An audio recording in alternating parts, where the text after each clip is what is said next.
Welcome to the PhoneArena video review of the Nexus S 4G.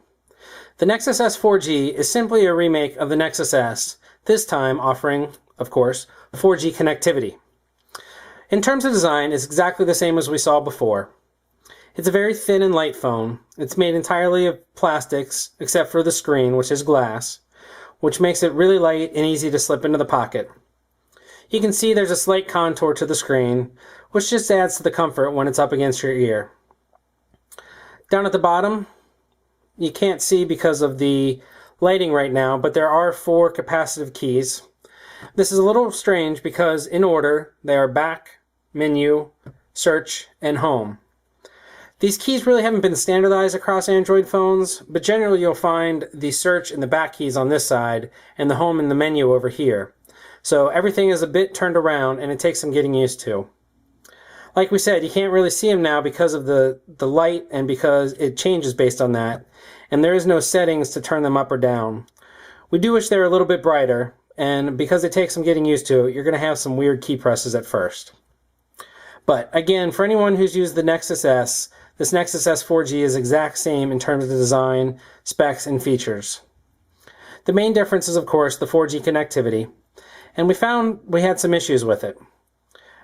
Despite running concurrent speed tests with our Evo 4G, we only got speeds of about 650 to 700 down on the Nexus S 4G, whereas we were getting about 6.5 to 8.5 down on the Evo. Obviously, vast differences of about 100 and even more than that times magnitude. So we have reached out to Sprint, haven't heard anything back yet. Don't know if there's some type of throttling issue, some type of 4G issue, but it is much slower.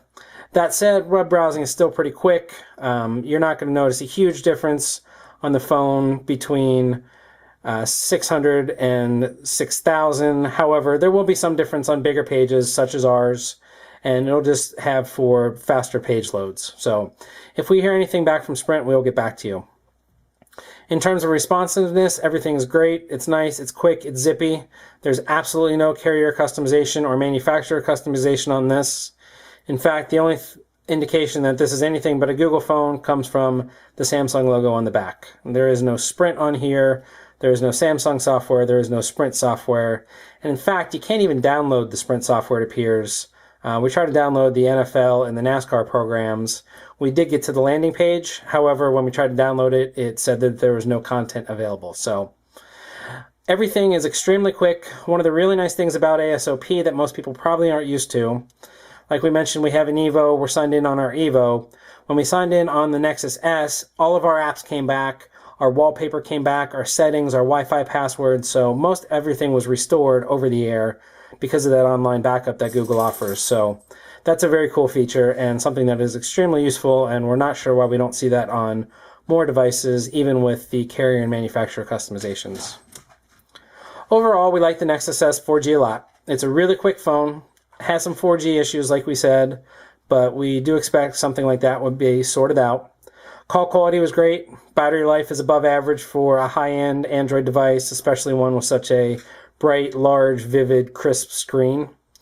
So we have a winner on our hands here. It's nothing different than the Nexus S except for the 4G connectivity. Obviously, it's a few months late in the game, but it's great to see another carrier picking up a pure Google phone, and we hope that going forward, Sprint will be a little bit more proactive about picking up phones right away.